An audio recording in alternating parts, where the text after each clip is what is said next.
Vishnu sir ಸಮಾಧಿ ಒಟ್ಟಿಗೆ ಏನು ನಡೀತೋ ನಡಿಬಾರ್ದಿತ್ತು ಅನ್ನೋದಕ್ಕಿಂತ ಹೆಚ್ಚಾಗಿ ಒಂದೊಂದು ಅರ್ಥ ಭಾಳ ಚೆನ್ನಾಗಿ ಮಾಡ್ಕೋಬೋದು ಇಲ್ಲಿ.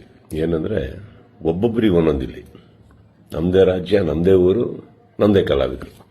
ಸೊ ಹೀಗಿರ್ಬೇಕಾದ್ರೆ ನಾನೆಲ್ಲ ಅಭಿಮಾನಿಗಳಲ್ಲಿ ಕೇಳ್ಕೊಳ್ಳೋದು ಒಂದೇನೆ, ಇನ್ನು ನಾವು ಓಡಾಡಿದ್ದಾಯ್ತು, ನೀವುಗಳು ಓಡಾಡಿದ್ದಾಯ್ತು, ಎಲ್ಲರಲ್ಲೂ ಮನವಿ ಮಾಡ್ಕೊಂಡಿದ್ದಾಯ್ತು, ದಯವಿಟ್ಟು ಇದನ್ನು ಮಾಡಿಕೊಡಿ, ಸ್ವಲ್ಪ ನೋಡಿ. ಯಾಕಂದ್ರೆ ಒಂದು ಅಳಿಲ್ ಶಕ್ತಿ ಬೇಕಾಗಿತ್ತು ಇದನ್ನ ಈ ಸಮಾಧಿನ ಉಳಿಸ್ಕೊಳ್ಳೋದಕ್ಕೆ. ಯಾರಿಗೆ ಅಧಿಕಾರದಲ್ಲಿದ್ದು ಯಾರಿಗೆ ಆ ಶಕ್ತಿ ಇತ್ತು ಅವ್ರ ಬಗ್ಗೆ ಹೇಳ್ತಾ ಇದ್ದೀನಿ.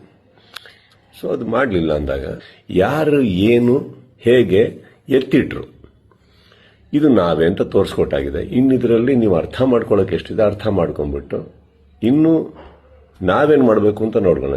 ಈಗ ಮೊನ್ನೆ ನಾವು ವೀರಕಪುತ್ರ ಶ್ರೀನಿವಾಸ್ ಅವ್ರ ಥರನೂ ಮಾತಾಡ್ತಾ ಇದ್ದೆ. ಅವರು ಒಂದಿಷ್ಟು ಯೋಜನೆಗಳು ಹಾಕೊಂಡಿದ್ದಾರೆ, ಆದಷ್ಟು ದೊಡ್ಡ ಒಂದು ಪ್ರತಿಮೆ ಕಟ್ಟಬೇಕು ಅಂತ ಇದ್ದಾರೆ.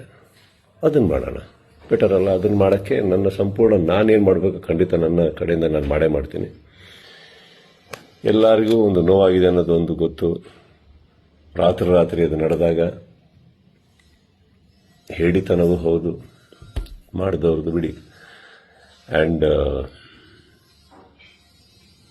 ನೋವಾಗುತ್ತೆ, ಬಿಟ್ಟಾಕಿ, ಈಗೇನು ಪ್ರಾಬ್ಲಮ್ ಇಲ್ಲ.